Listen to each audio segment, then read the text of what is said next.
फिर से कर लेती हूँ, कोई बात नहीं, कंफ्यूज हो रहे हैं आज। हरे कृष्णा। एक बार मैं गुरु वंदना फिर से कर लेती हूँ।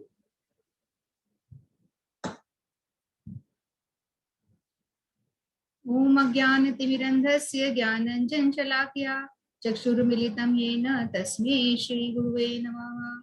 वाञ्छाकल्पतरुभ्यश्च कृपा सिन्धुभ्येव च पतितानां पावनेभ्यो वैष्णवेभ्यो नमो नमः। नमो महावदन्याय कृष्ण प्रेम प्रदायते कृष्णाय कृष्ण चैतन्य नाम्ने गौरात्मिषे नमः। हे कृष्ण करुणा सिंधु दीनबंधु जगतपते गोपेश गोपिका कांतम राधाकांतम नमस्तुते। तप्त कांचन गौरांगी राधे वृंदावनेश्वरी वृषभानुसुते देवी प्रणमामि हरिप्रिये। वृंदाय तुलसी देव्यै प्रियाय केशवश्च कृष्ण भक्ति प्रज देवी सत्यवक्ते नमो नमः। श्री कृष्ण चैतन्य प्रभु नित्यानंद श्री अद्वैत गदाधर शिवसति गौर भक्त वृंद। हरे कृष्णा कृष्णा कृष्णा हरे हरे, हरे राम राम राम हरे हरे। हरे कृष्णा कृष्णा कृष्णा हरे हरे, हरे राम राम राम हरे हरे। एक बार आप सभी हाथ ऊपर करके महामंत्र बोल लीजिए। हरे कृष्णा कृष्णा कृष्णा हरे हरे, हरे राम राम राम हरे हरे। हरे कृष्णा। आप सभी का हमारे इस श्रद्धा सुमन के प्रोग्राम में स्वागत और अभिनंदन। सर्वप्रथम मैं अपने दीक्षा गुरु नित्य लीला प्रविष्टों विष्णुपाद अष्टोत्तर श्रीमद भक्ति वेदांत श्री नारायण गोस्वामी महाराज जी के श्री चरणों में कोटि कोटि अनंत अनंत कोटि दंडवत प्रणाम करती हूँ। तत्पश्चात मेरे शिक्षा गुरु अजय कृष्णदास प्रभु जी के चरणों में दंडवत प्रणाम करती हूँ। हमारे साथ जुड़ी हुई विशाखा दीदी के चरणों में भी मैं कोटि कोटि दंडवत प्रणाम करती हूँ। आप सभी भक्तगण जितने भी वैष्णवी हमारे साथ जुड़े हुए हैं, आप सभी के चरणों में यथा योग्य दंडवत प्रणाम करती हूँ। हरे कृष्णा। आज बड़े ही सौभाग्य की बात है कि हमारे साथ आज विशाखा दीदी जुड़े हुए हैं। ठीक है, हमारे लिए बहुत ही सौभाग्य की बात है कि आज हमारे साथ विशाखा दीदी जुड़े हुए हैं। और विशाखा दीदी जो हैं ये नित्य लीला प्रविष्टों विष्णुपाद भक्ति वेदांत श्री नारायण गोस्वामी महाराज जी की ही शिष्या हैं। और इन्होंने 2003 में उनसे दीक्षा प्राप्त करी थी। और विशाखा दीदी जो हैं काफी सारे प्रोग्राम्स में ये प्रोग्राम्स को चला रही हैं। जैसे कि हम सभी पूज्यपाद सुंदर गोपाल प्रभु जी से तो बहुत अच्छे से परिचित है। तो पूज्यपाद सुंदर गोपाल प्रभु जी का जो कार्यक्रम है कृष्ण की ओर, इस कार्यक्रम की संचालिका हैं अपनी जो विशाखा दीदी आज हमारे साथ जुड़ी हुई हैं। और वहाँ पे ये दीदी काउंसलर की भूमिका से काम कर रही हैं और पूरी तरह से इस प्रोग्राम को चला रही हैं। तो और पिछले साल दीदी का गीता शास्त्री कोर्स भी चल रहा था, तो ये कोर्स भी इन्होंने चलाया है। और भी कई सारे प्रोग्राम्स दीदी चला रही हैं बहुत अच्छी तरीके से। तो आज हम दीदी से सुनेंगे कि जगन्नाथ जी कौन है और जगन्नाथ जी की जो यात्रा निकाली जाती है वो क्यों निकाली जाती है, और भी जगन्नाथ जी से जुड़ी हुई जो भी कई सारी बातें हैं, कई सारी कथाएं हैं, उनके बारे में कुछ कुछ आज हम जान पाएंगे दीदी से। तो उसके पहले हम एक मंगल गीत करते हैं। तो ये वाला जो भजन है मंगल गीत, ये वाला जो भजन है ये गुरु जी को बहुत ही प्रिय है। गुरु जी को तो प्रिय है ही, साथ ही साथ जगन्नाथ जी और भगवान जी को भी ये भजन बहुत ही प्रिय है। जहां भी ये भजन गाया जाता है तो ऐसे कहा जाता है कि जगन्नाथ जी जो हैं वो इस भजन को सुनने के लिए वहां पे जरूर प्रकट हो जाते हैं। तो एक बार की कथा है, ये उड़ीसा की पुरी की कथा है कि जब ये भजन गाया जा रहा था, कोई एक मालन जो कि बाग में बैंगन के खेतों में बैंगन तोड़ने गई थी। तो जब ये मालन भजन गा रही थी तो उस वक्त जगन्नाथ जी उस भजन को सुनकर उनसे रुका नहीं गया और जगन्नाथ जी वहां पे प्रकट हो गए।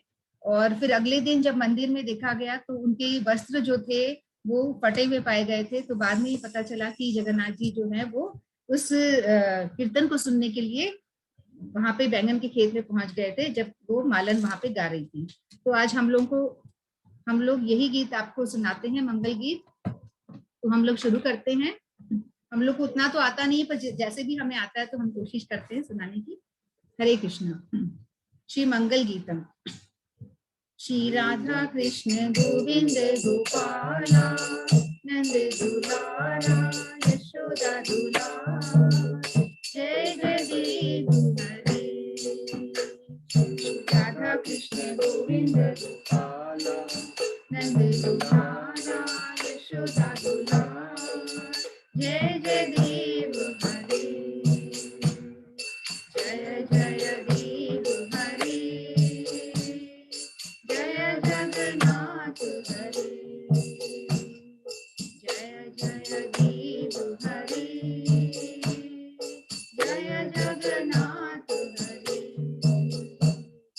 श्वेत कमला कुच मंडल धृत कुंडले, श्वेत कमला कुच मंडल धृत कुंडले, कलित ललित वनमाल, कलित ललित वनमाल, जय जय देव हरे,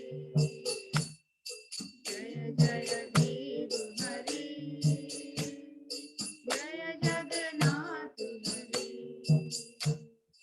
दिन मणि मंडल बंदन भव खंडन, दिन मणि मंडल बंदन भव खंडन, मुनि जन मानस हंस, मुनि जन मानस हंस, जय जय देव हरे, जय जय देव हरे, जय जगन्नाथ हरे।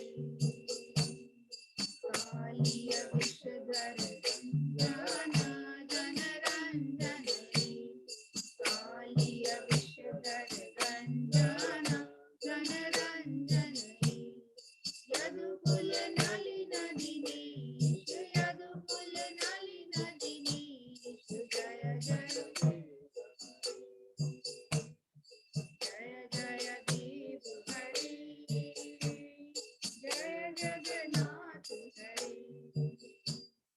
जय जय देव हरे, जय जगन्नाथ हरे।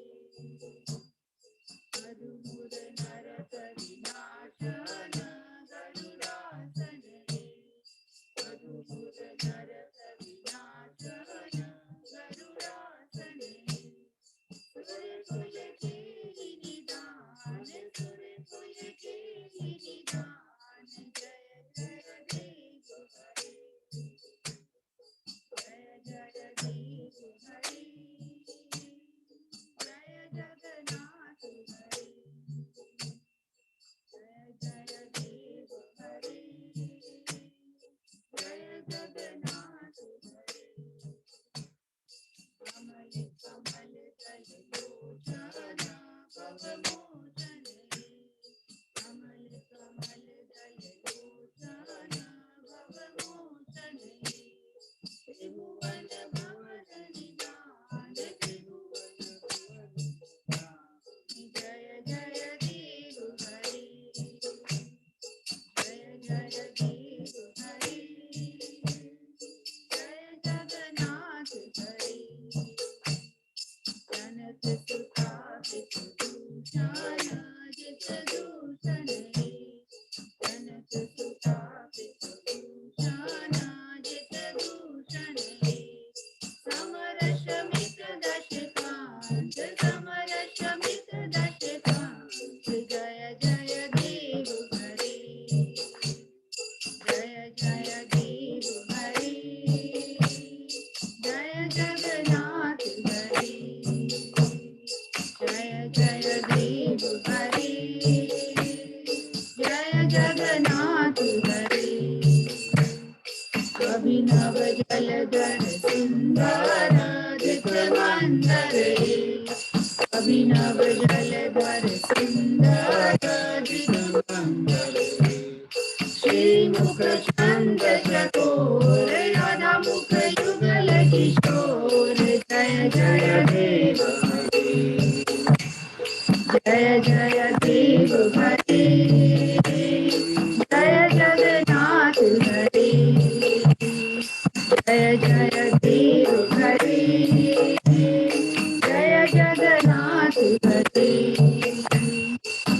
चरणी प्रणताभयामिति भावये तव चरणी प्रणताभयामिति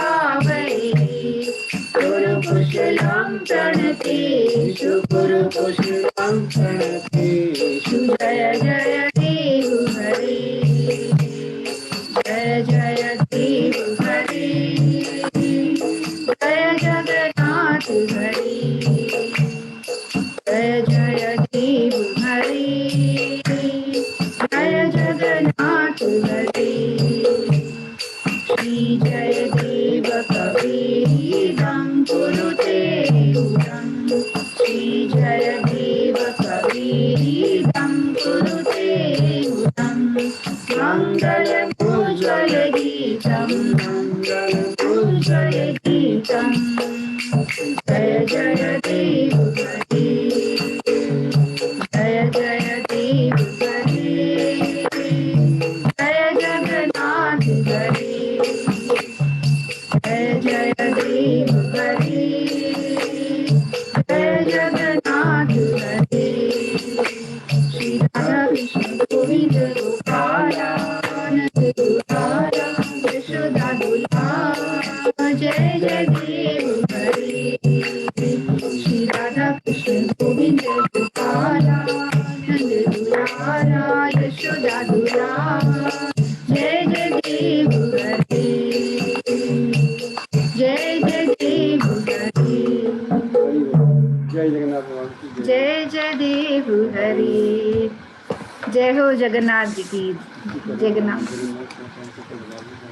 जगन्नाथ भगवान जी की जय।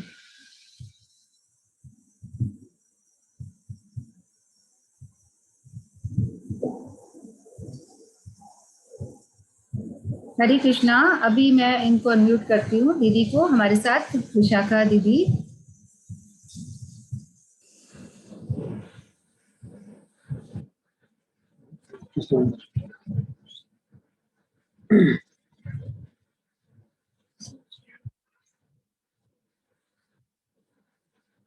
विशाखा दीदी, आप विशाखा दीदी के नाम से ही थे ना पहले तो?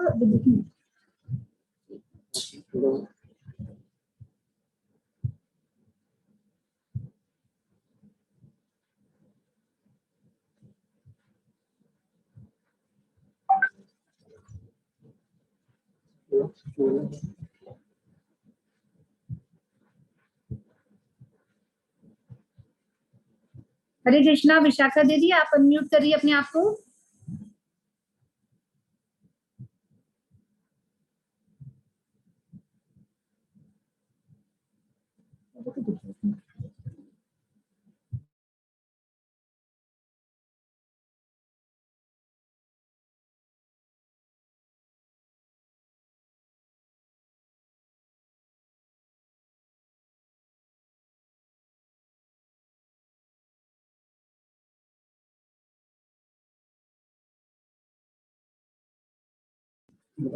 मुझे लग रहा है कि विशाखा दीदी अभी तो कनेक्टेड थे, अभी नहीं दिख रहे हैं, तो हो सकता है कुछ नेटवर्क इशू हो।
स्वामी के नाम से। हाँ मैं देख रही हूँ। स्वामी भी नहीं दिख रहा उसमें।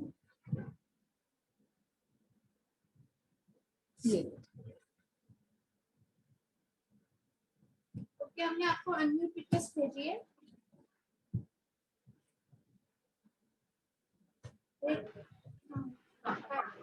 हरे कृष्णा।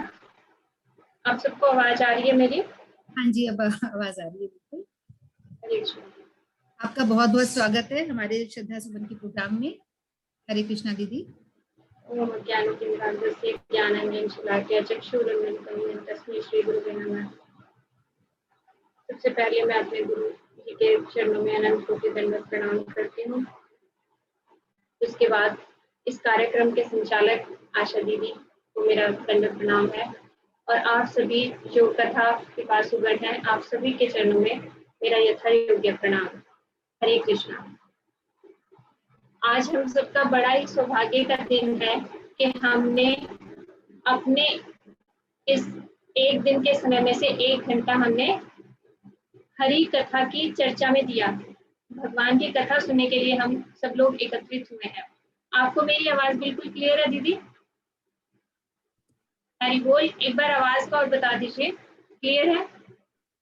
बिल्कुल क्लियर है दीदी, बिल्कुल क्लियर आवाज है। ठीक है, ठीक है दीदी। हरे कृष्ण। तो आप सब बहुत सौभाग्यवान जीव हो, सुकृतिवान जीव हो, जो आप हरि कथा के लिए एकत्रित हुए हैं। तो दीदी ने आज का विषय बताया है जगन्नाथ जी। जगन्नाथ जी की रथ यात्रा। आप सबको पता है पुरी में अभी जगन्नाथ जी की रथ यात्रा होगी। तो सबसे पहले हम जानेंगे कि जगन्नाथ जी हैं कौन। आप सबने जगन्नाथ जी का विग्रह देखा है? मेरे मंदिर में जगन्नाथ जी हैं। एक बार मैं आप सबको उनके दर्शन करवाती हूँ।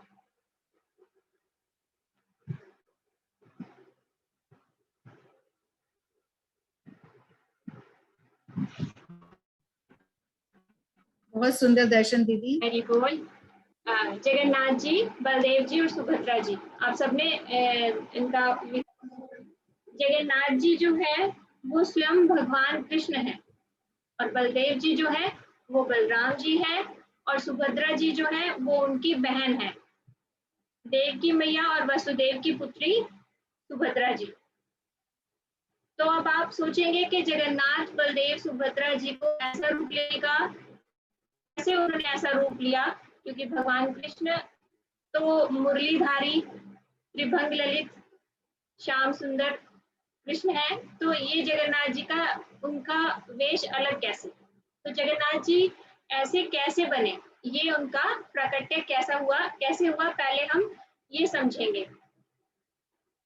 आप सबको पता है कृष्ण जी ब्रज छोड़कर द्वारका चले गए। द्वारका में उन्होंने 16,108 रानियों से शादी करी, और उनके एक एक के 10-10 बच्चे, मतलब इतना भरा पूरा परिवार ठाकुर जी का द्वारिका में है। वहां पे जो रानियां हैं ठाकुर जी की, पटरानियां हैं, वो सोचती हैं कि हम कृष्ण को खुश नहीं रख पा रहे। भगवान कृष्ण उनके साथ हैं तो, लेकिन याद किसको करते हैं? ब्रज को। ब्रज की मैया को याद करते हैं, यशोदा मैया को याद करते हैं, गोपियों को याद करते हैं, ग्वालों को याद करते हैं, सबको याद करते हैं, और रात रात भर सोते नहीं हैं। रात रात भर अपने ब्रज के जन्म की याद में रोते हैं। तो ठाकुर जी की पत्नियां बहुत दुखी थी इस बात से। तो वहां पे केवल एक रोहिणी मैया ऐसी थी जो ब्रज में भी थी और अब द्वारका में भी है। तो उन्होंने एक दिन रोहिणी मैया को पूछा कि मैया, आप क्या हमें ब्रज का कुछ बता सकते हो? ऐसा ब्रज में क्या है जो हम ठाकुर जी को नहीं दे पा रहे, और हमारे कन्हैया क्यों रोते रहते हैं ब्रज के लिए? तो रोहिणी मैया ने बोला, ठीक है, मैं तुम्हें बता तो दूंगी, लेकिन ये बात कृष्ण ना सुन ले, बलराम ना सुन ले, क्योंकि अगर उन्होंने सुन लिया तो वो अभी इसी क्षण ब्रज चले जाएंगे, उनसे अब फिर यहाँ पे रहा नहीं जाएगा। तो फिर सबने ये प्लानिंग करी कि जो सुभद्रा देवी हैं, कृष्ण जी की बहन, उनको दरवाजे पे खड़ा कर दिया कि तुम जैसे ही कृष्ण बलराम आने लगे तो हमें बता देना, हम ये चर्चा बंद कर देंगे। तो उनको दरवाजे पे खड़े करके रोहिणी मैया बताने लगी कि जिसे तुम द्वारका के अधीश्वर, राजा, महाराजा समझते हो, वहां ब्रज में इसे कनुआ कहते थे, बलराम को बलुआ कहते थे, और ये खट्टी छाछ के लिए इसे गोपियां कहती थी, पहले नाच के दिखा। ये थोड़ी सी चुल्लू पर खट्टी छाछ के लिए उनको नाच के दिखाता था। और जो नंद बाबा हैं वो कहते थे, कन्हैया जरा मेरी जूती तो लाइयो, तो ये अपने बाबा की जूती ना अपने सर पे रख के लाता था ऐसे ठुमक ठुमक करके, और वहां पे मैया इनके कान उमेड़ देती थी। और ये गाय के जो गोबर पड़े होते थे उससे स्नान कर लेते थे, गाय के गोबर अपने लगा लेते थे, और मैया इनकी नजर उतारती थी, गोमूत्र से स्नान करवाती थी, और ये जो है माखन खाने के लिए घर घर में चोरी करते थे। और इनके सखा इनसे कहते थे, अरे तू कौन से बड़े बाप का बेटा है, तेरे बाप के पास 9 लाख गैया है तो मेरे बाप के पास 11 लाख गैया है, मैं बड़े बाप का बेटा, तो तू मेरे को अपने कंधे पे बिठा, तू बड़ा बन, मैं तेरे कंधे पे बैठूंगा। तो सारी जो रानियां थी वो इतने हैरान होकर सुनने लगी कि हम जिन्हें इतने बड़े महाराजा अधिराज मानते हैं वो ब्रज में ऐसे इतना लाड लड़ाते थे ब्रज के लोग। और जो सुभद्रा देवी है वो भी वहां पर दरवाजे पे खड़ी सुनती रह गई, उन्हें पता ही नहीं चला, भगवान की ऐसी रसमयी कथाओं को सुनते सुनते उन्हें ध्यान ही नहीं रहा कि कब कृष्ण और बलराम भी आकर पीछे खड़े हुए। जब कृष्ण और बलराम ने अपने ब्रज की कथाएं सुनी तो वो आश्चर्यचकित हो गए और आश्चर्य के मारे उनकी आंखें बड़ी हो गई। हम देखते हैं ना, कोई हमें एकदम से बहुत आश्चर्य वाली बात बता दे तो हम कैसे सुनते हैं, ऐसे आंखें एकदम खोल के, अरे ऐसा कैसे। तो ये भगवान का हैरानी वाला रूप है। भगवान इतने हैरान हो गए, इतने अचंभित हो गए अपनी ब्रज की कथाएं सुन के कि उन्हें ब्रज याद आ गया। और ये प्रेम में पिघला हुआ रूप है, और भगवान जो है, भगवान का शरीर प्रेम में पिघलने लग गया, उनके पांव पिघल गए, उनके पेट तक जब वो आ गए उनके हाथ की उंगलियां पिघल गई, और पेट तक जब आ गए तब सबको होश आया कि अरे ये तो कृष्ण और बलराम आ गए। तो सबने उनको देखा और उन्हें फिर दोबारा होश में लाने के लिए वहां पर नव वृंदावन एक है, वो नव वृंदावन की रचना करी गई, उनको ब्रज की स्मृति दिलवाकर फिर उन्हें वापस होश में लाया गया था।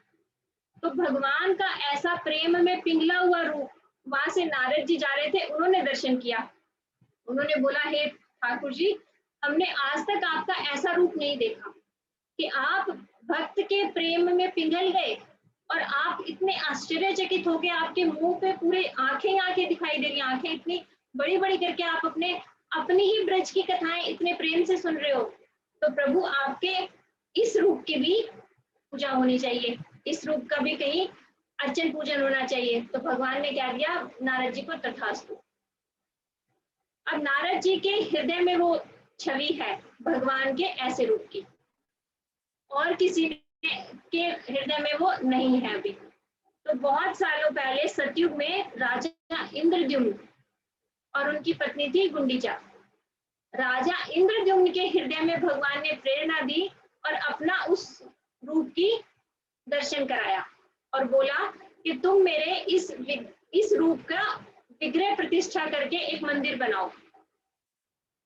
अब किसी को मूर्ति पहले देखी हो तो आप उसकी मूर्ति बनवा सकते हो बता के कि ये मूर्ति बनानी है। ऐसा स्वरूप जो पहले किसी ने देखा ही नहीं, केवल उस राजा के हृदय में है और नारद जी के हृदय में है, कैसे उस स्वरूप बन सकता है। वो इतना चिंतित हो गया राजा कि मैं कैसे बनाऊं, कैसे बनवाऊं, ये विग्रह प्रतिष्ठा कैसे करूं। तो एक दिन स्वयं भगवान ने आके उनके सपने में बताया कि तू समुद्र के पास, समुद्र में बहता हुआ एक लकड़ी का बहुत बड़ा गट्ठा जिसको बोलते हैं दारू ब्रह्म तुझे मिलेगा, उससे मेरी मूर्तियां बनवाना। तो वो वहां पर जाके प्रतीक्षा करने लगा राजा, और ऐसे ही बहते बहते पानी की लहरों से बहुत बड़ा लकड़ी का दारू ब्रह्म जिसे कहते हैं वो मिला, और उसको किसी तरह बाहर निकाला गया। अब लकड़ी तो मिल गई, क्योंकि जगन्नाथ जी का विग्रह नीम की लकड़ी से बना होता है, लकड़ी तो मिल गई पर इसे बनाए कौन। बहुत सारे कारीगर आए बनाने के लिए, पर उस लकड़ी पे वो हथौड़ी या छेना जैसे जो उनके औजार होते हैं वो जैसे ही करें वो टूट जाते थे, उस पे औजार ही नहीं चलते थे। राजा फिर दुखी, फिर भगवान से ही प्रार्थना करी, हे प्रभु आप ही कोई रास्ता सुझाइए, आप चाहते हो आपका ये विग्रह प्रतिष्ठा हो तो कैसे होगा। तो फिर भगवान ने उनके सपने में आके बोला कि तुम चिंता मत करो, मैं ही कुछ व्यवस्था करता हूँ। तो कई जगह लिखा है कि स्वयं भगवान कृष्ण आए एक बूढ़ा ब्राह्मण का रूप लेकर, और कई जगह कहा जाता है कि विश्वकर्मा जी आए एक बूढ़े ब्राह्मण का रूप लेकर, और आके राजा को बोलते हैं, राजा तुमने जो विग्रह बनवाने हैं मैं वो बना सकता हूँ। तो राजा बड़ा प्रसन्न कि ठीक है, आइए आप बनाइए। बोले मेरी एक शर्त है, मैं दरवाजा बंद करके अंदर से बनाऊंगा और तुम दरवाजा खोलना नहीं। जैसे ही तुमने अगर दरवाजा खोल दिया तो वो विग्रह में वही छोड़कर चला जाऊंगा जितना भी बने। तो राजा बोला हम क्यों खोलेंगे दरवाजा, बनाइए। ठीक है। तो वो बूढ़े ब्राह्मण जो थे उन्होंने विग्रह बना दिया। अभी हाथ बनाए और पेट तक बनाया, अभी पांव बनाने थे और हाथ की उंगलियां बनानी थी। तो पहले तो आवाज अंदर से आ रही थी, ठक ठक ठक ठक। तो राजा और रानी को बाहर ये पता चल रहा था कि हाँ अंदर कुछ काम हो रहा है। कुछ दिनों से आवाज आनी बंद हो गई। तो रानी बोली कि राजन वो वृद्ध ब्राह्मण है, उन्होंने 20 दिन से कुछ खाया पिया भी नहीं, अगर उन्हें कुछ हो गया तो हमारे ऊपर ब्रह्म हत्या का पाप लगेगा, आप एक बार खोल के देखो दरवाजा। राजा ने बहुत कहा कि ब्राह्मण ने मना किया था ये दरवाजा नहीं खोलना, परंतु रानी मानी नहीं, क्योंकि स्त्रियों का हृदय कोमल होता है ना। तो स्त्रियों ने जिद कर ली, स्त्री जो गुंडीचा देवी थी उन्होंने जिद कर ली, नहीं आप दरवाजा खुलवाइए। तो राजा ने जैसे ही दरवाजा खोला और वो बूढ़े ब्राह्मण गायब। तो मूर्तियां जो है आधी ही बनी रह गई। राजा बहुत दुखी हुए, बहुत रोए कि मेरी वजह से विग्रह अधूरा रह गया। तो भगवान फिर से उनके सपने में आए और आकर बोले तुम चिंता मत करो, मेरा यही रूप प्रकाशित होना था, मेरा अधूरा रूप, प्रेम में पिघला हुआ रूप, यही रूप की प्रतिष्ठा करो तुम। तो फिर राजा और रानी ने बहुत सुंदर मंदिर बनवाया और इस विग्रह की प्रतिष्ठा की। इसमें बहुत कहानियां, विग्रह प्रतिष्ठा में भी वो ब्रह्मा जी तक जाते हैं, कई युग बीच में बीत जाते हैं, परंतु उन्होंने ये विग्रह प्रतिष्ठा करवा दी। जब राजा ने विग्रह प्रतिष्ठा करवा दी, अपना सब कुछ भगवान जगन्नाथ जी के नाम कर दिया, तो भगवान ने बोला कि तुम मुझसे कुछ वर मांगो। तो राजा ने पता है क्या वर मांगा? राजा ने वर मांगा कि मेरे आगे वंश ना चले। राजा जगन्नाथ जी बोले ये क्या, सारी दुनिया तो बोलती है कि इतने पोता पोती सब कुछ हो जाए और तुमने बोला मेरा वंश ही ना चले, मैं वंशहीन हो जाऊं। बोले हाँ, क्योंकि मैं चाहता हूँ यहाँ की जो सारी संपत्ति है उसके केवल और केवल आप ही भोगता हूँ, ये सारी संपत्ति आपके पास रहे। अगर मेरा ही कोई वंशज हुआ तो कल को कह देगा कि मेरे दादा ने ये मंदिर बनवाया है, मेरा है, इसलिए ये केवल और केवल आपका रहे। तो भगवान बड़े प्रसन्न हुए। भगवान ने बोला कि आज से मैं तुम्हारा बच्चा, और गुंडीचा मैया, मासी बोलते हैं गुंडीचा को, मासी मतलब माँ जैसे, तो कहते हैं कि मैं हर साल तुम्हारे घर आया करूंगा। तो जगन्नाथ मंदिर जो है जगन्नाथपुरी में, उससे थोड़ी ही दूरी पे गुंडीचा मंदिर है। गुंडीचा मंदिर गुंडीचा देवी का महल था।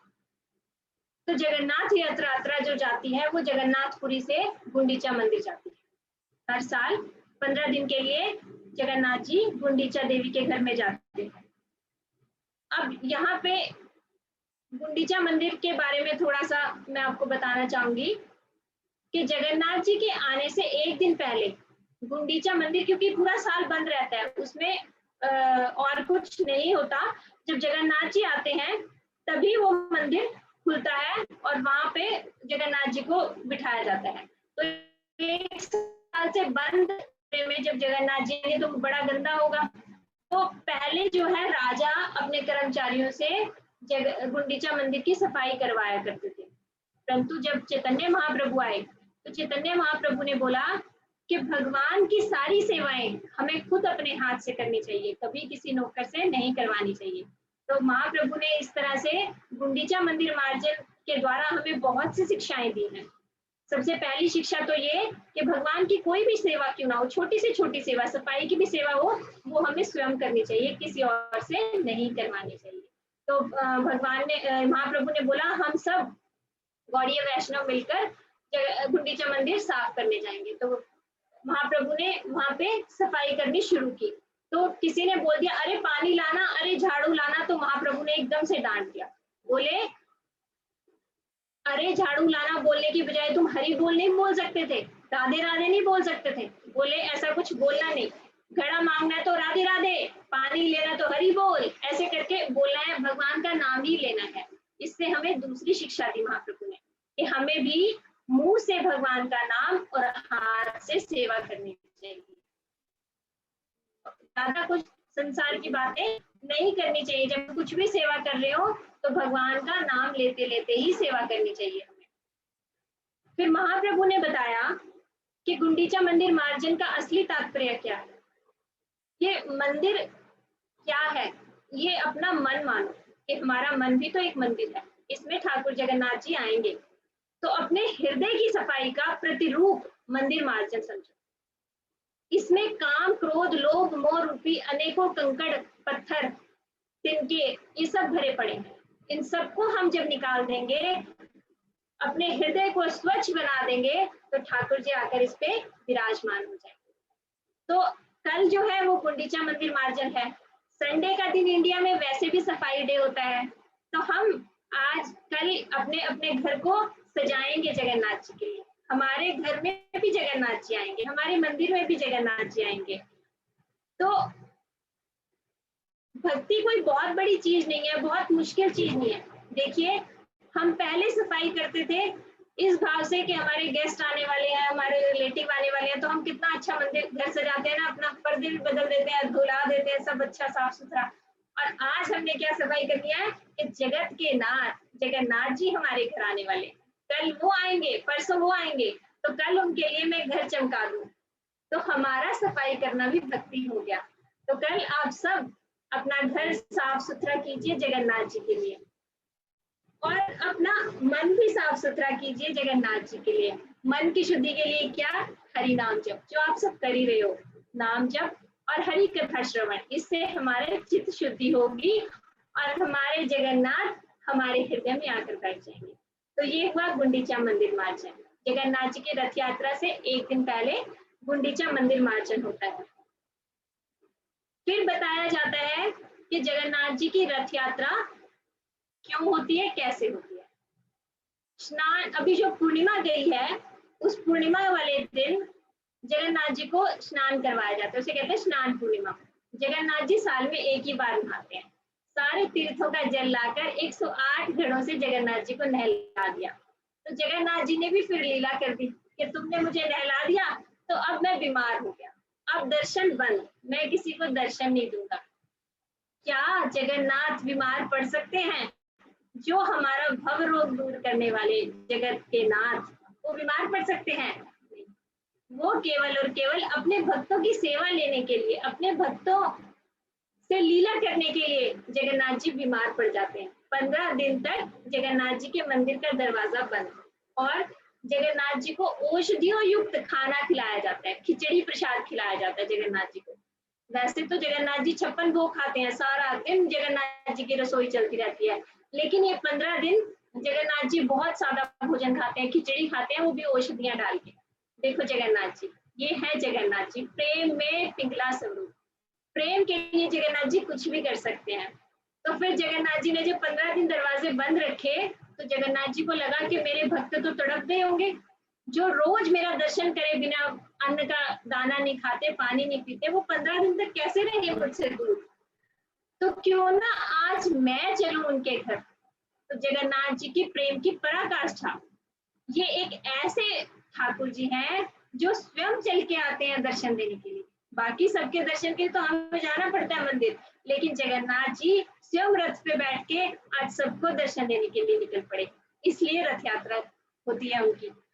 और वहां पे एक नियम भी है कि वहां पे केवल हिंदुओं का प्रवेश है, वो इसलिए क्योंकि पुराने समय में कुछ मुगलों ने बहुत बार मंदिर पे अटैक किया, उसको क्षति पहुंचाने की कोशिश की, तो पंडा जो लोग हैं उन्होंने ये नियम बना दिया कि केवल हिंदू लोग ही मंदिर में प्रवेश कर सकते हैं। तो जगन्नाथ जी का भक्त तो कोई हिंदू मुसलमान है ही नहीं, जगन्नाथ जी को तो जो प्यार करे वही जगन्नाथ जी का भक्त। तो वो जो इतने दिन मतलब साल में कभी भी जगन्नाथ जी के दर्शन नहीं कर सकते, वो सब लोग आज जगन्नाथ जी को रथ पे बैठे दर्शन करेंगे। तो जगन्नाथ जी सबके मनों की कामना पूरी करने के लिए अपने रथ पर बैठकर चल दिए। कहाँ चल दिए? गुंडीचा मंदिर की ओर। क्योंकि गुंडीचा देवी से प्रॉमिस किया था कि मैं साल में एक बार तुम्हारे घर आऊंगा, ये प्रॉमिस पूरा करने के लिए। और इसके पीछे एक और गूढ़ रहस्य हमारे गुरुदेव ने बताया कि गुंडीचा मंदिर को वृंदावन जानो और जगन्नाथपुरी के मंदिर को द्वारका जी जानो। तो भगवान जगन्नाथ का जब द्वारका में मन नहीं लगता तो वो एक बार वृंदावन की ओर चल पड़ते हैं अपने गोप ग्वालों से मिलने। तो जगन्नाथ जी की रथ यात्रा जब भी देखो कभी आपको सौभाग्य मिले उनकी रथ की रस्सी खींचने का, तो इस भाव से रस्सी खींचना कि हम अपने जगन्नाथ जी को वृंदावन लेके जा रहे हैं। वृंदावन जाकर हमारे जगन्नाथ जी परम सुखी हो जाएंगे, परम आनंदित हो जाएंगे, उन्हें वृंदावन बहुत प्रिय है। तो अब आप सब लोग उस दिन जगन्नाथपुरी की रथ यात्रा देखना, टीवी पे लाइव आती है, जो लोग वहां पहुंच सकते हैं तो जाना, और नहीं तो टीवी पर देखना और इसी भाव से रस्सी खींचना कि हम भी जगन्नाथ जी को वृंदावन लेके जा रहे हैं। और हमारे गुरु जी ने कहा इससे भी गूढ़ रहस्य है कि अपने हृदय में लेके आ रहे हैं, रस्सी खींच के और अपने हृदय में बंद करेंगे। तो हम ऐसे रथ यात्रा का भाव हमारे गुरुदेव ने हमें बताया। फिर पंचमी को आती है हेरा पंचमी। अब जगन्नाथ जी रथ पे बैठ के कौन कौन चले? बलदेव जी चले, सुभद्रा जी को भी साथ ले लिया और कृष्ण जी, तीनों जो है चल पड़े, गुंडीचा मंदिर पहुंच गए। हेरा पंचमी को लक्ष्मी जी को बहुत गुस्सा आता है, क्योंकि लक्ष्मी जी को बिना बताए और बिना साथ लिए जगन्नाथ जी चले गए। तो लक्ष्मी जी गुस्से की, क्रोध की लीला करती हैं।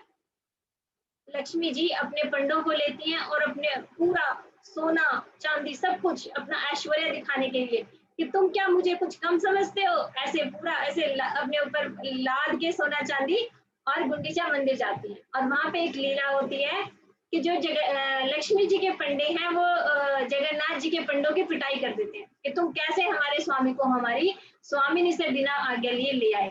तो वहां पे ये प्रेम कला होती है। और फिर बाद में जगन्नाथ जी के पंडे उन्हें समझा के भेज देते हैं लक्ष्मी जी के पंडों को कि तुम चिंता मत करो, कुछ ही दिन में हम आ रहे हैं वापस, एक हफ्ते में हम वापस आ रहे हैं। तो 15 दिन वहां पे जगन्नाथ जी रहते हैं। तो लक्ष्मी जी वापस चली जाती हैं। फिर इसको कहते हैं उल्टा रथ।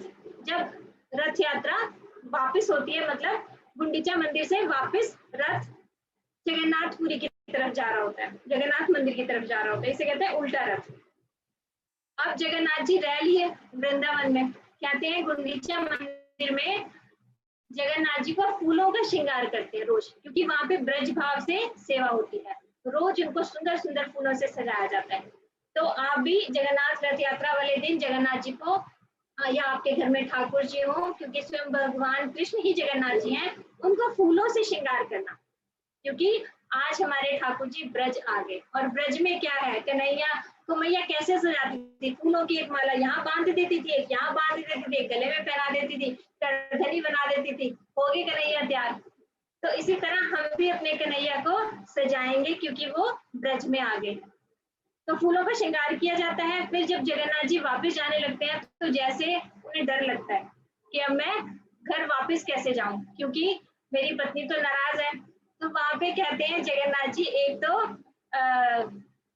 कांजीवरम साड़ी, जिसमें गोल्डन थ्रेड का काम होता है ना, सुनहरी काम होता है, ऐसी एक साड़ी लेते हैं।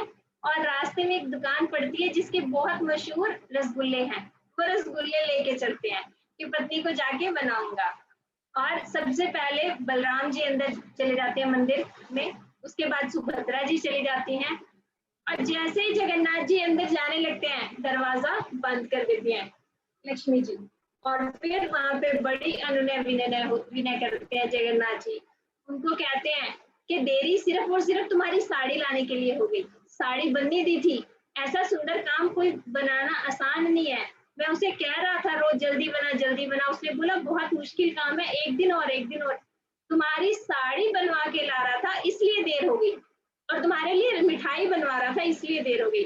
तो फिर जो है बड़ी मुश्किल से लक्ष्मी जी मानती हैं और फिर जगन्नाथ जी को अंदर आने के लिए दरवाजा खोलती हैं। तो इस तरह से जगन्नाथ जी इतनी सुंदर सुंदर लीलाएं करते हैं। फिर जगन्नाथ जी की रथ यात्रा वापस मंदिर में आ जाती है। जगन्नाथ जी की बहुत सारी प्रेम भरी लीलाएं उन्होंने करी हैं।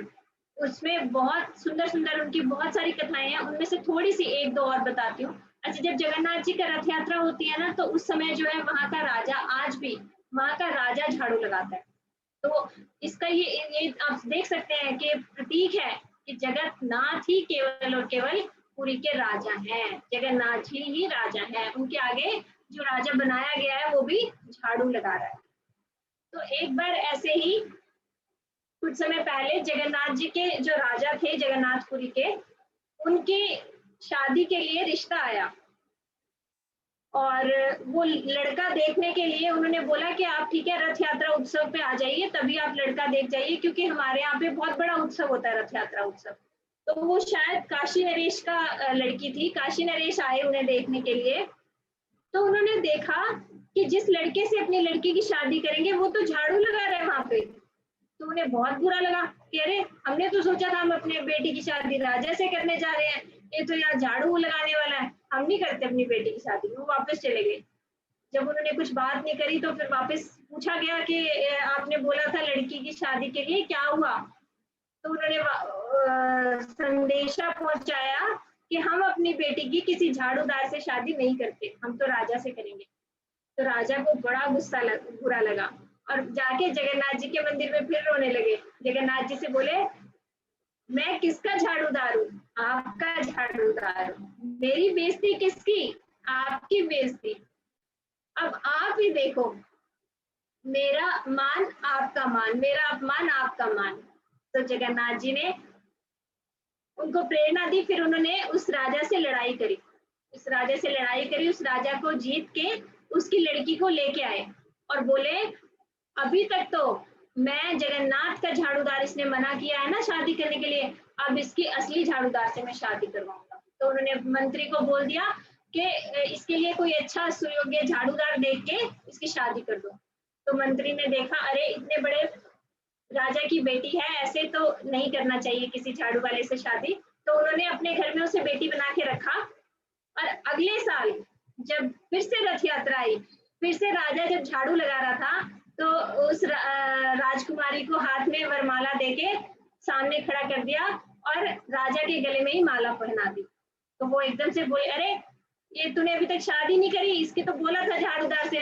तो बोले, यहाँ पे हमारे भारत में क्या है, स्वयंवर की प्रथा है ना, स्त्रियों को स्वयं अपना वर चुनने की इजाजत होती है, आज्ञा होती है। तो आपसे बड़ा झाड़ूदार, मुझे अच्छा झाड़ूदार कोई मिला नहीं इस पुत्री के लिए, ये मेरी कन्या है, आज से आपके इसने आपको वरण कर लिया। इस तरह से जगन्नाथ जी की बहुत ही प्रेममयी लीलाएं हैं। और एक बार और, अभी जो ऐसे ही जगन्नाथ जी के जो राजा, जगन्नाथपुरी के जो राजा थे, उनकी किसी दूसरे राजा के से लड़ाई हो गई। उस राजा के जो देवता थे, उस राज्य के जो देवता थे वो थे गणेश जी।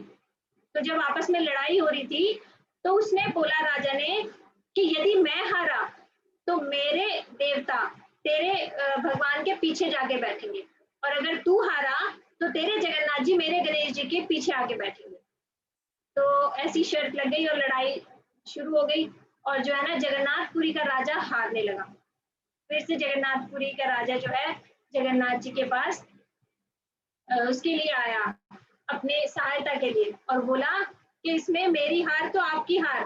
वो कह रहा है कि आपको पीछे बैठना पड़ेगा, आपको ले जाएगा वो और अपने गणेश जी के पीछे बिठाएगा, देखना अब आप मेरी सहायता करो ना करो आपकी मर्जी।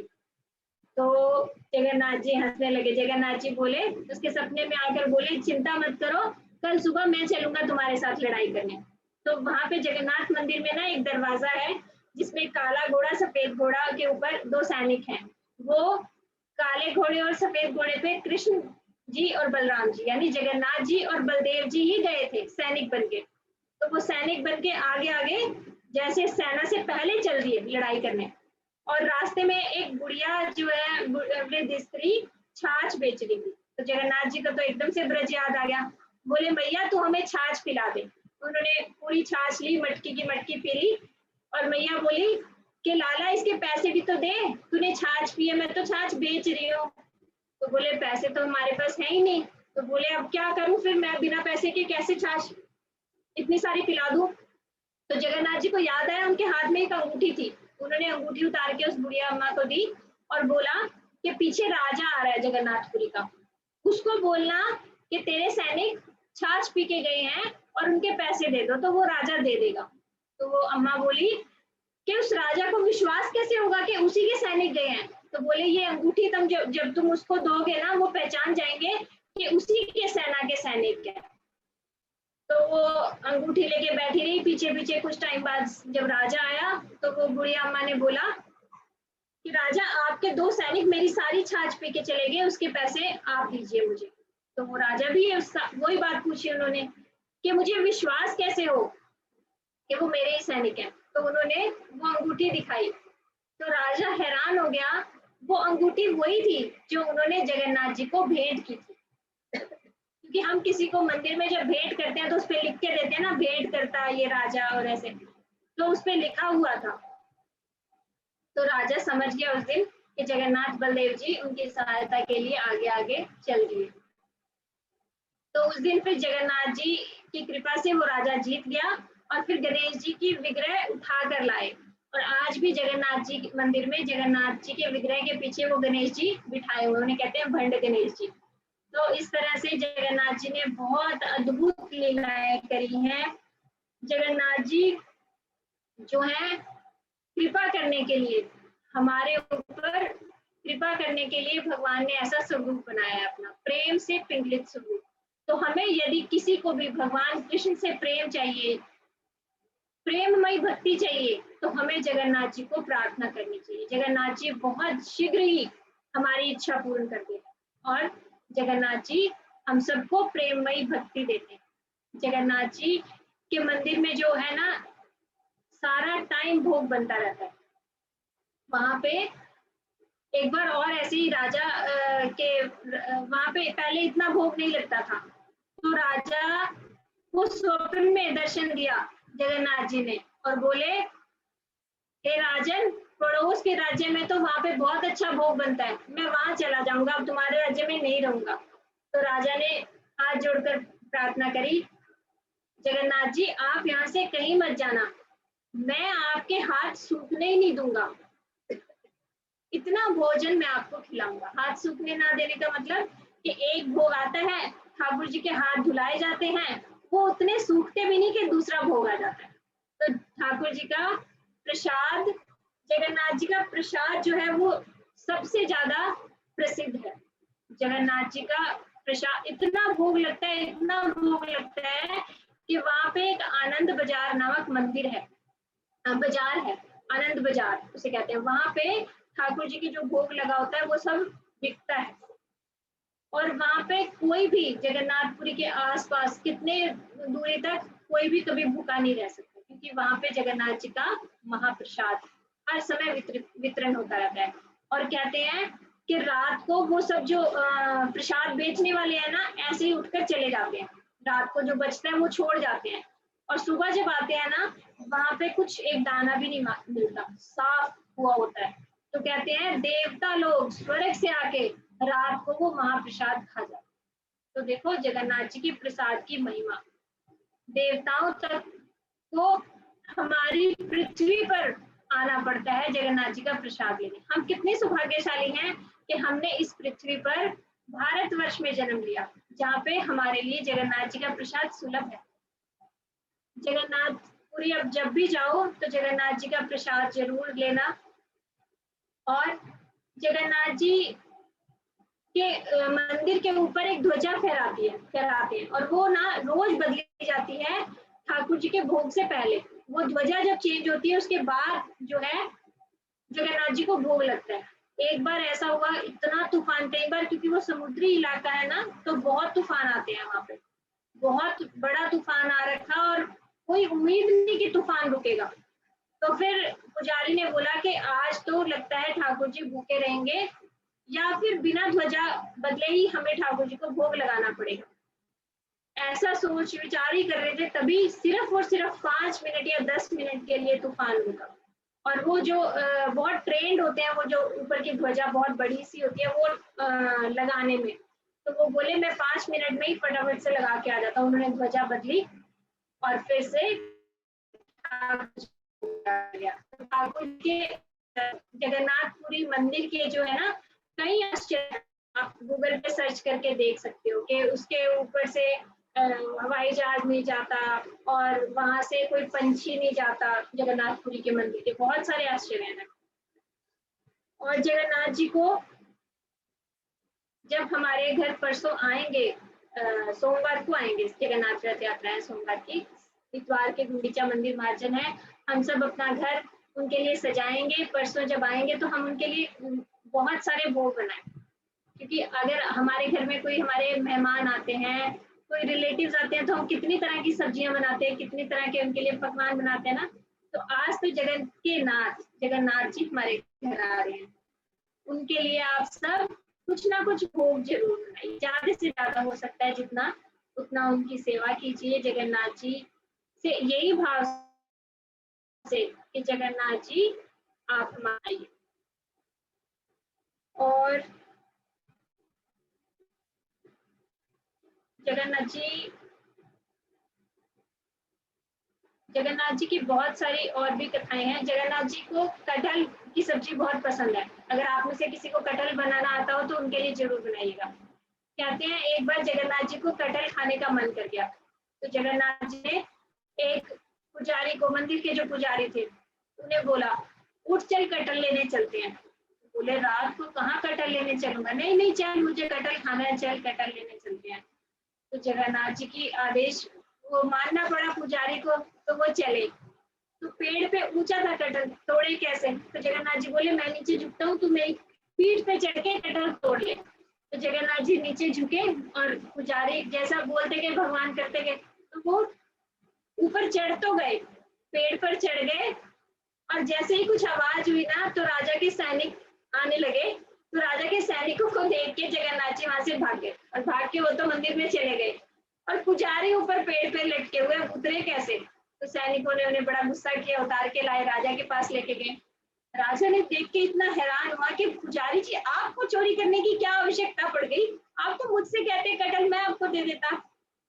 तो पुजारी ने बताया कि अरे ये मुझे जगन्नाथ जी ने फंसवा दिया, वो रात को बोले मुझे कटहल खाना है और चल कटहल तोड़ने, तो मुझे ऊपर चढ़ा तो दिया, पर तुम्हारे सैनिकों के भय से वो तो छुप गए और मैं ऊपर चढ़ा रह गया। तो वहां के जो राजा है वो बड़े प्रसन्न हुए और उन्हें दुख हुआ कि अरे जगन्नाथ जी को कटहल खाने के लिए चोरी करना पड़ा। तो उन्होंने अपना सारा कटहल का बगीचा जगन्नाथ जी के मंदिर के नाम कर दिया। तो आज भी जगन्नाथ जी के भोग में कटहल की सब्जी जरूर बनती है, उसी बगीचे से आती है। तो जगन्नाथ जी जो है बहुत प्रेममयी लीलाएं करते हैं अपने भक्तों के साथ। एक बार और ऐसे ही एक जगन्नाथपुरी के दर्शन करने के लिए एक वृद्ध ब्राह्मण अपने घर से चला कि जगन्नाथपुरी के दर्शन करूंगा रथ यात्रा के। तो पहले का समय होता था, गाड़ी इत्यादि तो होती नहीं थी, पैदल चलते चलते चलते चलते वो जगन्नाथपुरी से थोड़ी दूर पहले रह गया। हाँ, मतलब एक दिन बाद पहुंचा जगन्नाथपुरी और उसे पता चला कि रथ यात्रा तो हो गई। वो इतना दुखी मन कि अरे जगन्नाथ जी की रथ यात्रा हो गई और मैं दर्शन भी नहीं कर पाया, मैं इतना पीछे रह गया। वो बहुत दुखी मन से वहीं पे उसका शरीर छूट गया, कहते हैं उस ब्राह्मण का। और ठाकुर जी स्वयं उसके सपने में आए और बोले मैं तेरे लिए यहाँ आ जाता हूँ, मैं तो सब भक्तों के लिए अपने रथ पर चढ़ के उनको दर्शन देने के लिए आता हूँ, क्या मैं थोड़ा सा और आगे तेरे लिए नहीं आ सकता? तो जगन्नाथ जी ने उसको वहां पे ही दर्शन दिए अपनी रथ यात्रा में, रथ पे बैठ के, और उसने ठाकुर जी के दर्शन किए और उसका शरीर छूट गया। तो जगन्नाथ जी बहुत दयालु कृपालु हैं, उनका स्वरूप ही प्रेममय। जगन्नाथ जी के और कथाएं आती हैं, एक छोटी सी कथा और बोलती हूँ फिर, क्योंकि समय भी हो रहा है। जगन्नाथ जी के दर्शन के लिए महाप्रभु भी आते थे। महाप्रभु जगन्नाथ जी के दर्शन के लिए रोज आते थे। तो उन्होंने महाप्रभु जो है ना सन्यासी थे, तो स्त्रियों से बहुत मतलब बात भी नहीं करते थे और बहुत दूर रहते थे। तो एक दिन जगन्नाथ जी महाप्रभु को जब दर्शन करते थे तो वो अपने अपना सिंहासन छोड़ के नीचे उतर आते थे। तो जगन्नाथ जी इतने भारी भरकम है, उनको वापस सिंहासन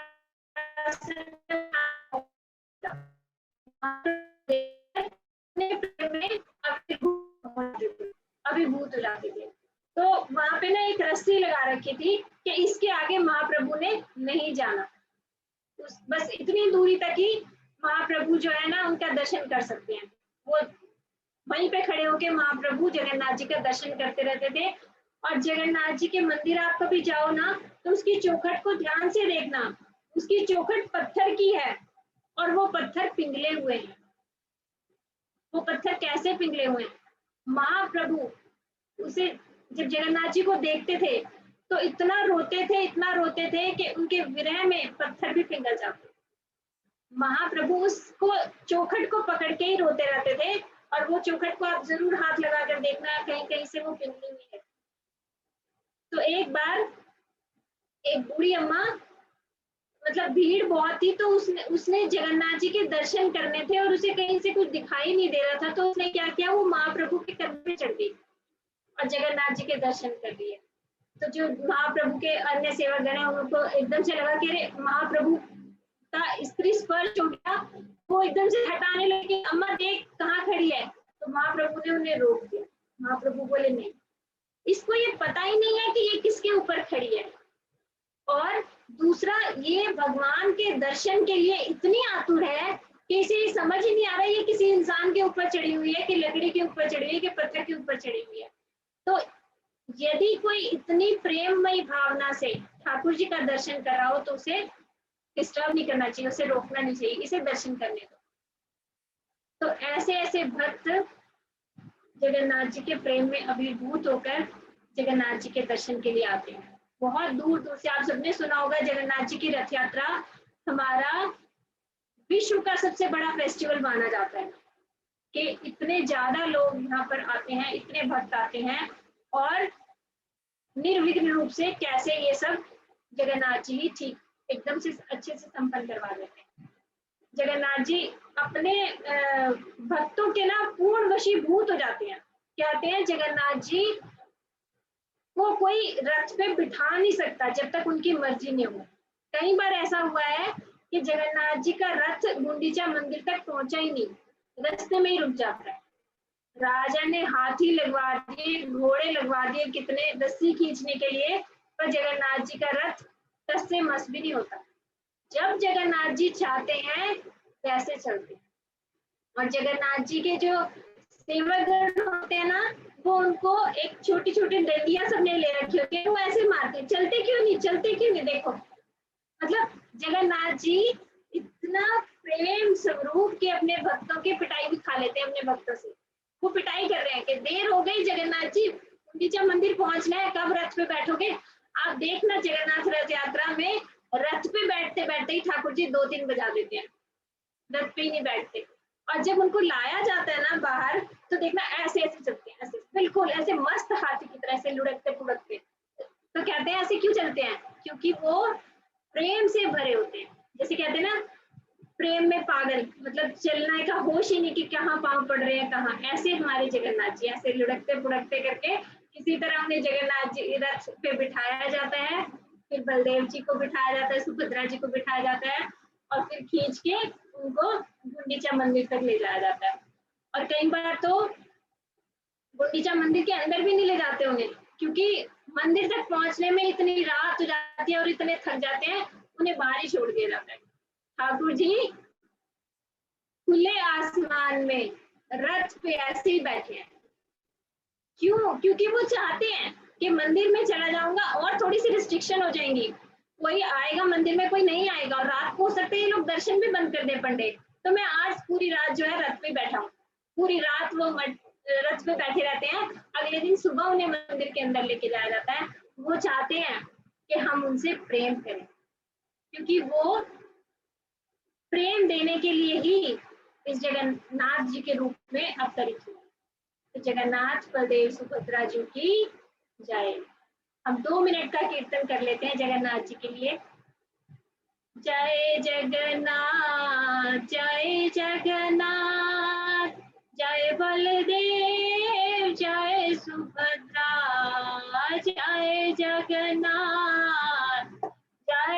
जगन्नाथ, जय बलदेव जय सुभद्रा, जगन्नाथ स्वामी नयन पथगामी, नयन पथगामी भव तुम्हें, जगन्नाथ स्वामी नयन पथगामी, नयन पथगामी भव तुम्हें। हरे कृष्णा कृष्ण कृष्ण हरे हरे, हरे राम राम राम हरे हरे, हरे कृष्ण कृष्ण कृष्ण हरे हरे, हरे राम राम राम हरे हरे, हरे कृष्ण कृष्ण कृष्ण हरे हरे, हरे राम राम राम हरे हरे। जय गौर प्रेमानंदे, हरि हरि बोल। आप सबका बहुत बहुत धन्यवाद, जो आप सबकी वजह से मेरा भी 1 घंटा जो है भगवत चर्चा में लगा। क्योंकि समय की सीमा थी तो मैंने बहुत जल्दी कवर अप करने की कोशिश करी। हो सकता है आपको बहुत जल्दी लगा। दीदी आप और भी बोल सकते हैं, हमें तो इतना आनंद आ रहा है, लगता है कि आप बोलते ही रहो बस, मतलब बिल्कुल खो चुके हैं हम लोग। अगर आप कुछ और कोई छोटी मोटी कथा, कोई अगर कुछ और आप बताना चाहें, क्योंकि बहुत आनंद आ रहा है। ही इतने प्रेममय स्वरूप है जगन्नाथ जी का। तो हम जो है, आप सब जो है, जो अभी दीदी ने गाया था ना, श्रित मंगला कुछ मंडल, ये मंगल गीत है।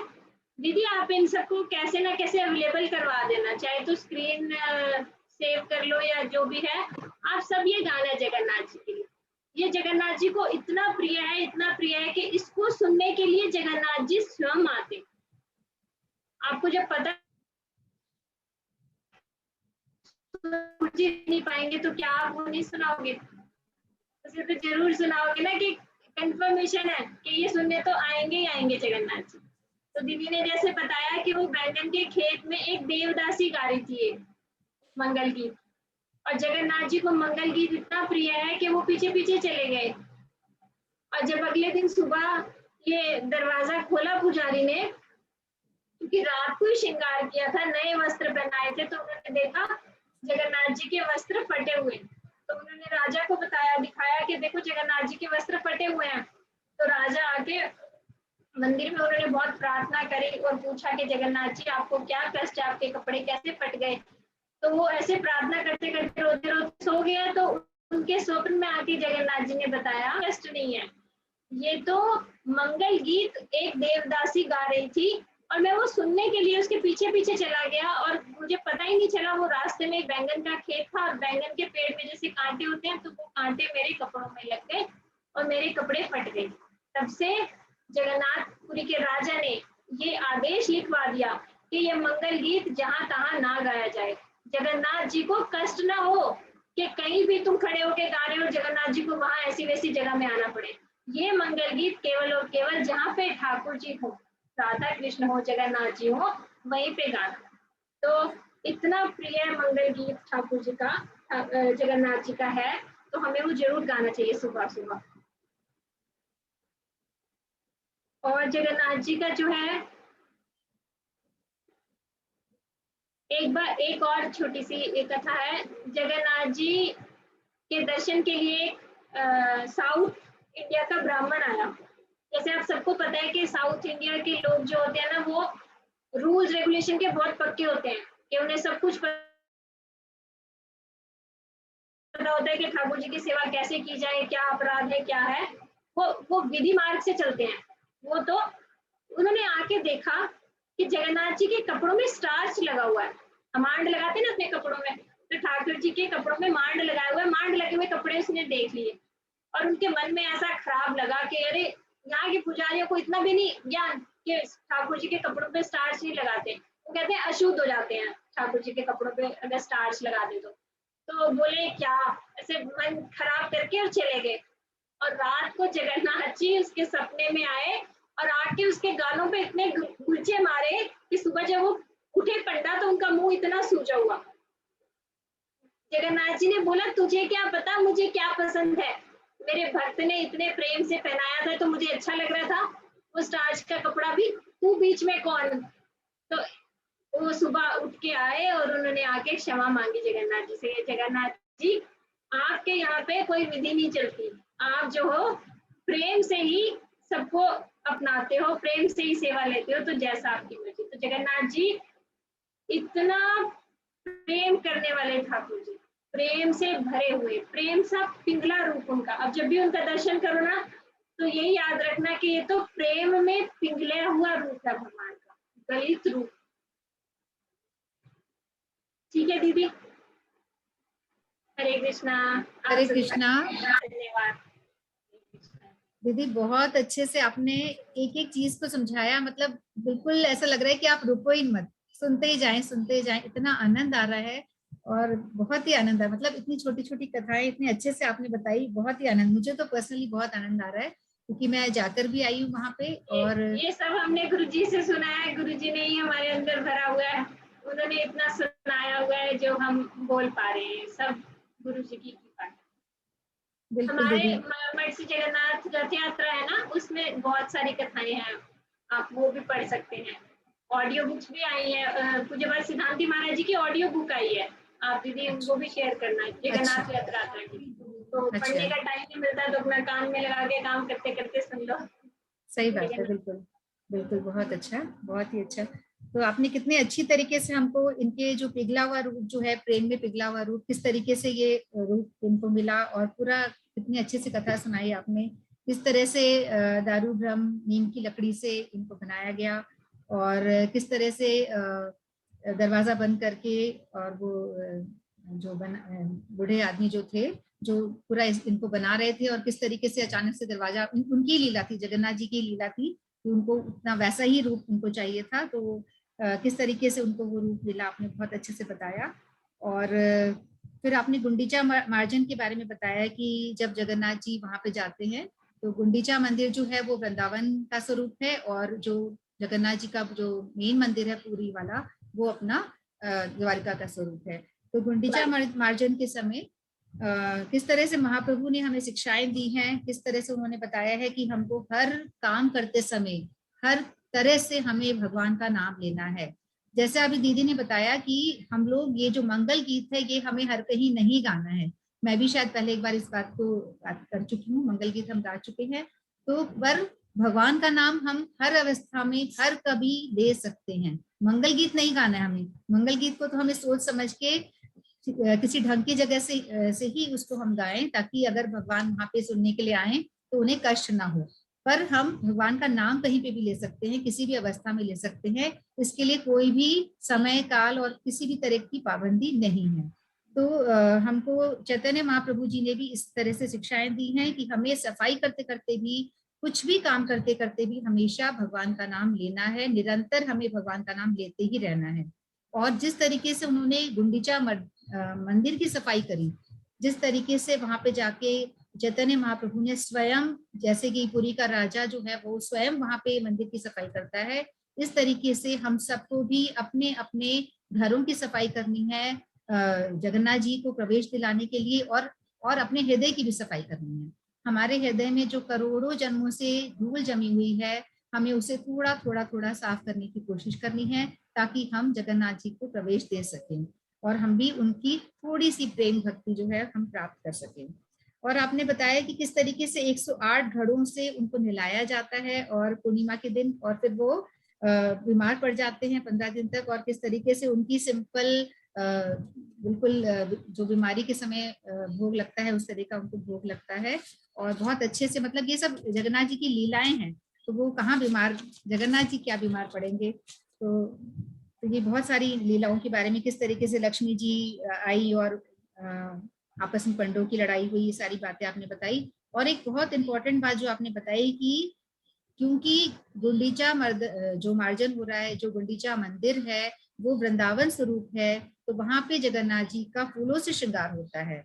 तो उसी तरीके से हम लोग भी परसों के दिन जब जगन्नाथ जी आएंगे तो हम लोग भी उनका फूलों से श्रृंगार करने की कोशिश करें, बहुत अच्छे से हम उनको सजाएं और ऐसा उनको लगे कि वो अपने वृंदावन में ही आए हैं। हम सभी अपने अपने घरों को वृंदावन स्वरूप बनाने की कोशिश करें। फिर आपने बताया कि आनंद बाजार के बारे में, वाकई में हम लोग तो गए थे, मतलब मुझे वहां से आने की इच्छा ही नहीं हो रही थी। इतना सुंदर, इतना अच्छा है जगन्नाथपुरी, और डेली हम दर्शन करते, रोज हम कथाएं सुनते, इतने एक से बढ़कर एक वक्ता लोग वहां पे कथा करते थे, बहुत ही अच्छा लगता था। तो ये जो आनंद बाजार है, यहाँ पे हमेशा भोग मिलता रहता है, हमेशा। और जैसा कि दीदी ने बताया कि यहाँ का जो भोग है वो देवताओं के लिए भी दुर्लभ है। जो बचा खुचा भोग रह जाता है वो देवता लोग भी रात को आके पाते हैं।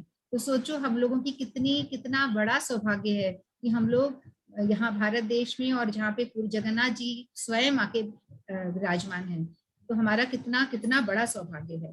फिर आपने बताया कि कटहल की सब्जी इनको बहुत पसंद है, तो हम सभी कोशिश करेंगे कि कटहल की सब्जी बना के इनको भोग प्रदान करें। और ध्वजा किस तरीके से बदली जाती है, और किस तरीके से एक बार तूफान आ रखा था तो भी मतलब तूफान को 10-15 मिनट के लिए रुकना पड़ा, और भगवान की ध्वजा बदली गई, और फिर भगवान जी ने प्रसाद भोग लगा उनको। तो कितने इनके जो लीलाएं हैं एक से बढ़कर एक। आपने कितनी सारी कथाएं, इतनी सुंदर सुंदर कथाएं सुनाई। बुढ़िया वाली कथा जो कि बहुत ही सभी लोग सुनाते हैं, जब भी हम लोग जगन्नाथपुरी जाएंगे तो ये कथा जरूर सुनाई जाती है कि किस तरीके से चैतन्य महाप्रभु के ऊपर वो बुढ़िया उनके कंधे पे खड़ी हो गई, उसको होश ही नहीं था, और उन्होंने बिल्कुल मना कर दिया कि इनको डिस्टर्ब नहीं करो, क्योंकि इनको तो होश ही नहीं है कि ये कहाँ खड़ी हैं, किस पे खड़ी है, इनको बिल्कुल होश नहीं है। तो इसी तरह के दर्शन हम सबके होने चाहिए। हम लोग बिल्कुल खो जाएं, जब हमारे सामने जगन्नाथ जी हों तो हम बिल्कुल खो जाएं उनके प्रेम में। और आपने बताया कि जगन्नाथ, जब महाप्रभु जी वहां पे आते थे तो उनके लिए जगन्नाथ जी स्वयं अपना सिंहासन छोड़ के नीचे आने लगते थे। इस वजह से वहां पे एक रस्सी भी बांधी हुई है, तो ये भी बहुत बड़ी बात है। किस तरीके से वहां पे चौखट के पत्थर भी पिघले हुए हैं। तो मतलब पूरा जो देखा जाए जगन्नाथ जी का स्वरूप और जगन्नाथ जी से रिलेटेड जो भी कथाएं हैं सारी प्रेममय हैं, सिर्फ प्रेम, सिर्फ प्रेम, सिर्फ प्रेम, और कुछ नहीं है। तो इतनी सारी कथाएं आपने, इतनी सुंदर सुंदर कथाएं सुनाई। मैं भी एक छोटी सी मेरी स्वयं की अनुभूति, जिसमें मेरी नहीं है, मेरी बहन की अनुभूति है, मैं फटाफट सुनाना चाहूंगी। हम लोग के पास अक्षय पात्र, मेरे पड़ोस में जो रहती हैं वो अक्षय पात्र में बहुत जाया करती हैं। तो अक्षय पात्र में हमेशा बहुत अच्छे से जगन्नाथ जी की यात्रा निकाली जाती है। तो जब भी जगन्नाथ जी की यात्रा निकाली जाती है तो हम लोग भी, क्योंकि मैं उनके पड़ोस में हूँ तो वो मुझे बताती हैं, तो मैं भी कुछ भोग प्रसाद बना के भिजवाती हूँ हमेशा। तो ऐसा ही मैंने हमेशा की तरह भिजवाया, और उस दिन हमने इच्छा करी कि हम एक बार जाके दर्शन भी करके आएंगे। जगन्नाथ जी की रथ यात्रा निकल रही है तो हम भी दर्शन करेंगे। हम जा नहीं पाते, यूजुअली बिजी रहते हैं या कोशिश नहीं कर पाते। देखो हमारी कोशिशों में कमी है, हम बिजी तो क्या है, भगवान ने ही सब कुछ कर रखा है। तो उस समय हमने सोचा कि हम जाएंगे, तो मैं, मेरे पापा, फादर मेरे, और मेरी बड़ी बहन, तो हम तीनों, मेरी इच्छा थी, मैंने भोग पहले ही भिजवा दिया था, मेरा जो भी प्रसाद था जो मैंने पहले ही उनको भिजवा दिया था कि मैं टाइम पे पहुंच पाऊँ नहीं पहुंच पाऊँ।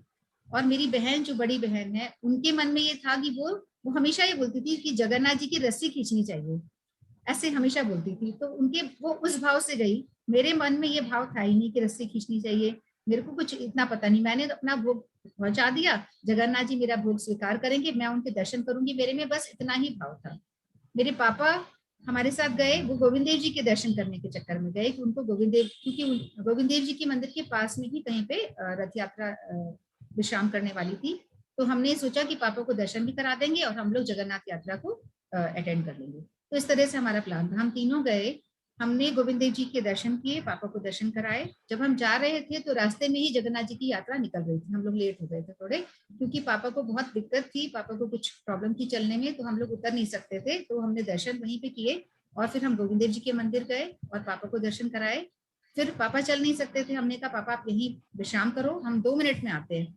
और हम लोग जाके वापस जगन्नाथ जी जहाँ पे विश्राम, जहाँ पे रथ यात्रा रुकी थी, वहां पे हम लोग चले गए, और वहां पे हमने बड़ा बड़ा सुंदर दर्शन मैंने किया, और बहुत अच्छे से सब कुछ हुआ, प्रसाद पाया, वापस आए। वापस मंदिर में आए, मेरी बहन पूरे टाइम ये बोलती रही कि ना रस्सी खींचनी चाहिए, जगन्नाथ जी की यात्रा की रस्सी खींचनी चाहिए। और मेरे मन में वो वाला भाव था ही, मैंने दर्शन कर लिए, मैं पूरी सेटिस्फाइड कि मेरा काम हो गया। पापा गोविंद देव जी के दर्शन कर चुके, जिस भाव से हम लोग गए हैं वही पापा वहीं पे सेटिस्फाइड। अब हम लोग वापस मंदिर जब पहुंचे पापा को लेने के लिए, तो उस समय क्योंकि मेरी बहन के मन में वो चल रहा था कि वो लगातार ये बोल रही है, मैं उससे कह रही हूँ कि पागल है, कहाँ रस्सी खींचेंगे, हम कहाँ वहां जा पा रहे हैं रस्सी खींचने। तो यही भाव पर उसने लगातार यही बोलना, मतलब रोका नहीं। फिर हम वापस मंदिर आए, तब बिल्कुल परिक्रमा हम करने लगे मंदिर की, जो गोविंद देव जी का मंदिर है। वहां पे एक बच्चा, छोटा बच्चा अपने पेरेंट्स के साथ भी था, और वो जो चलाने वाली गाड़ी होती है ना, टॉय टॉय रथ, छोटा खिलौने वाला रथ लेके वो वहां से जा रहा था, और वो डर करके अचानक से रथ वहां पे प्रकट हो गया, और मेरी बहन ने फट से उस रथ को पकड़ा और चलाया। उसने फटाफट से वो रथ चलाया परिक्रमा मतलब उस पे, और मेरे को नहीं, मैं लॉस्ट, मुझे कुछ नहीं पता। फिर उसने बोला देख देख रथ यात्रा, मतलब रथ आ गया मेरे लिए, और मैंने रथ चला भी दिया। मैंने कहा कहाँ है, मतलब मेरा ध्यान नहीं था क्योंकि उसके भाव वैसे थे। तो उसने रथ आराम से खींचा भी, फिर मैंने कहा कहाँ है, मुझे भी चलाना है, मुझे भी चलाना है। कह रही वो अभी तो यहाँ था। वो लड़का फिर नजर ही नहीं आया, वो जो बच्चा था उस समय। तो वो मतलब मैंने उसके दर्शन जरूर किए थे, पर मैं फिर पता नहीं कहाँ खो गई, क्योंकि मेरे में भाव ही नहीं थे, वो वाले भाव थे ही नहीं मेरे में। तो मेरी बहन ने इतने अच्छे से वो रथ चलाया, जो भी था टॉय ही था, खिलौना था, पर मुझे लगता है कि वो भगवान की माया थी, और क्योंकि मुझे वो नजर नहीं आया और मैं नहीं चला पाई। तो वो मैं ये कहना चाहती हूँ कि हम जितने प्रेम से, जितने भाव से हम जगन्नाथ जी को याद करते हैं, शायद वो उसी रूप में हमें कुछ ना कुछ दर्शन प्रदान करते हैं। तो आज हम लोगों ने इतनी सुंदर सुंदर कथाएं सुनी हैं, तो मैं दीदी का बहुत बहुत बहुत दिल से आभारी हूँ, बहुत बहुत धन्यवाद देना चाहती हूँ। धन्यवाद, जो आपने समय का सदुपयोग करवा दिया, चर्चा करवा दी। बहुत ही अच्छा लगा दीदी, आप आते रहिए, और आप कृष्ण की ओर प्रोग्राम में भी बहुत अच्छा कर रही है। मेरी बेटी ने ज्वाइन करा हुआ है, वो बहुत तारीफ करती है आपकी, और बहुत अच्छे से आप संचालन कर रही हैं। मैं यहाँ पे जितने भी हमारे साथ भक्त जुड़े हुए हैं, मैं इनको फिर से बताना चाहूंगी, पहले भी मैं कई बार बात कर चुकी इस बारे में, कि आप में से कोई भी अगर ये प्रोग्राम ज्वाइन करता है तो वाकई में बहुत अच्छा कार्यक्रम चल रहा है, और रजिस्ट्रेशन ओपन है, खत्म नहीं हुए, मैंने पहले भी बात करी थी। तो आप कोई भी इसको ज्वाइन कर सकते हैं। अगर हम अपने बच्चों में संस्कार प्रदान करेंगे तो ये बहुत बड़ी बात है। बच्चे ज्वाइन करें तो मुझे ज्यादा सही लगता है, क्योंकि हम तो पक चुके हैं, हमें बहुत ज्यादा बदलाव अभी नहीं आएगा। तो अगर बच्चों को हम ज्वाइन करा पाए तो बहुत बड़ी बात है। तो इसी उम्मीद से कि हम सभी कल अपनी सफाई करेंगे, अपने घरों की, अपने दिल हृदय रूपी मंदिर की भी हम सफाई करेंगे, और जगन्नाथ जी के लिए कुछ जगह बनाएंगे। और दीदी आपका बहुत बहुत धन्यवाद यहाँ पे हमारे प्रोग्राम में। बस एक बात और रह गई दीदी, कि जगन्नाथ जी का विग्रह हर 12 साल या 16 साल बाद चेंज होता है। जब 2 आषाढ़ एक साथ आते हैं तब जगन्नाथ जी का विग्रह चेंज होता है, और जगन्नाथ जी का विग्रह नीम की लकड़ी से ही बनता है, और वो पुजारी को सपने में आते हैं कि इस दिशा में वो पेड़ है, और वो पुजारी की पूरी टीम जो है वो पेड़ ढूंढने लेके निकल जाते हैं, और उस पेड़ पे जो है शंख चक्र गदा पद्म का निशान होता है। वो बड़ी मुश्किल से ढूंढ ढांड के वही पेड़ लाते हैं और फिर विग्रह बनाते हैं। तो इस तरह से जगन्नाथ जी का विग्रह चेंज भी होता है, और पुराने वाले विग्रह को जो है जल समाधि दे दी जाती है। जगन्नाथ जी इतनी इतनी सेवाएं लेते हैं सबसे, कि कोई भी किसी तरह से जुड़ जाए उनसे। इनकी तो सारी कथाएं अद्भुत है, एक से बढ़कर एक कथाएं हैं, सारी बहुत ही अद्भुत कथाएं हैं इनकी। तो मतलब सुनते ही रहो, कथाएं इतनी अच्छी हैं कि सुनते रहो, बस आनंद आ जाता है, बहुत ही अच्छा लगता है। तो और अब दीदी हमारा कल के प्रोग्राम के लिए भी हम एक बार अनाउंसमेंट कर देते हैं। अब कल हमारा बच्चों का प्रोग्राम है सुबह 10:30 बजे। तो बच्चों के प्रोग्राम में भी आज अगर बच्चों ने अटेंड किया होगा या पेरेंट्स ने भी अटेंड किया होगा तो बच्चों को जरूर गाइड कर पाएंगे। कल हमने कुछ क्विज प्रोग्राम भी रखा है, तो जैसे हमेशा बच्चे करते हैं वैसे ही करेंगे, अपना कीर्तन या हरिनाम या कुछ भी छोटी सी कथा जो वो प्रेजेंट करते हैं वो करेंगे। उसके साथ साथ उनसे कुछ प्रश्न भी पूछे जाएंगे, तो उस प्रश्नोत्तरी के लिए वो थोड़ा सा तैयारी करके आए जगन्नाथ जी के बारे में। जो अगर आज का वीडियो भी अच्छे से देखेंगे तो काफी कुछ उनको समझ में आ जाएगा, या और भी वो थोड़ा सा तैयारी करके आए तो बहुत अच्छे से हमारा कल का प्रोग्राम होगा। 10:30 बजे कल का हमारा प्रोग्राम है। सरोज जी ने हैंड्स अप करा हुआ है, आप कुछ बोलना चाहते हैं? एक बार ये हटा देती हूँ। सरोज जी कुछ आप कहना चाहते हैं?